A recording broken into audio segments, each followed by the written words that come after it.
Hello everyone, আসসালামু আলাইকুম। আজ রবিবার, 16 তারিখ। তো আজ সকালটা আমার একটা খারাপ খবর শুনে ঘুমটা ভাঙছে।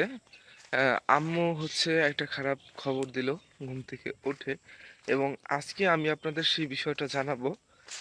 বিষয়টা জানানোর পর আপনার কাছে এত ভয়ানক মনে হবে, এত ডেঞ্জারাস মনে হবে, যেটা আপনারা কল্পনা করতে পারতেছেন না। তো আমাদের বাগান এটা, আর এই বাগানের ঠিক এই যে পাশে বাড়িটা দেখা যাচ্ছে, এই এই বাড়িটায় এই রাত্রে, এখন হচ্ছে সকাল আপনার 6টা 2 বাজছে। আমি আরো আধা ঘন্টা আগে উঠছি। তো এই 6টা 2-তে এই বাড়িতে, এই যে বাড়িটা আমাদের বাগানের, এই কত 100 মিটারের মতো, 120 মিটারের মতো দূরত্ব হতে পারে। তো এই বাড়িতে রাতে গ্রিল কেটে হচ্ছে ডাকাত উঠছে। ডাকাত উঠে সপ্ত ডাকাতি করছে, এবং যে এই ঘরের আর কি একজন লোক, মানে যে ঘরের মালিক, তাকে কোপ দিছে। হ্যাঁ, তাকে হচ্ছে 2টা কোপও দিছে নাকি। তো আমি এখন ওই বাড়িতে যাব, গিয়ে একটু সত্যটা জানার চেষ্টা করব কি হয়েছে কাহিনী, এবং কখন কয়টায় কি হলো।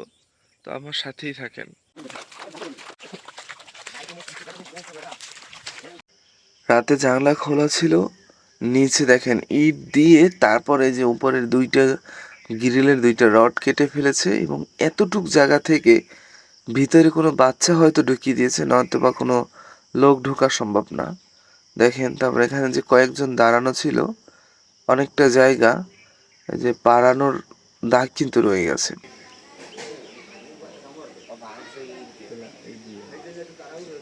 তো এই শব্দ পায় না।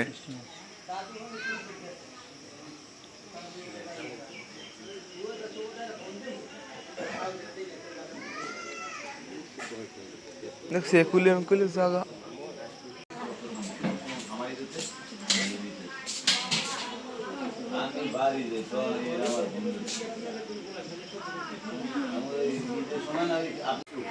ওই বাবুকে ওই মামানিদের নাস্তা পানির ব্যবস্থা করি।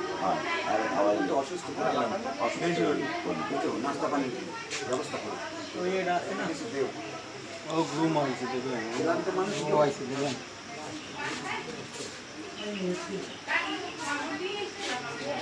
ঢুকিয়া এই দুয়ারটা দেওয়ালে, এই দুয়ারটা দেওয়ার পর ওই সাইড উপরির দুয়ারকে মধ্যে দিয়ে দুয়ারটা খুলছে, মানে এহিন্দে ঢ্যাঙ্গাই ওই উপরির ধরছে।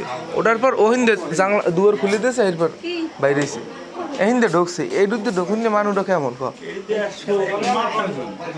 মুখো দোকানটা চুরিলে, মুখো দোকান জায়গা চুরিলে দেখছিল সাইজটা কত ডরলে, এতটু এতটু সাইজ আনলে গরিছেন না সারা ডাক্তার ঘর চুরি হয়েছে, এতটু সাইজ আনলে মাথা ডোকটা নিয়ে রয়েছে কেমন তোর মাথায় তো ডোকটা না তাহলে বডি ঢুকলে কি একটা মানুষ দেখতে রে বড় মানুষ গুরু করে, তাই হেই তো কয়। আমি আবার ফোনে দেখি কি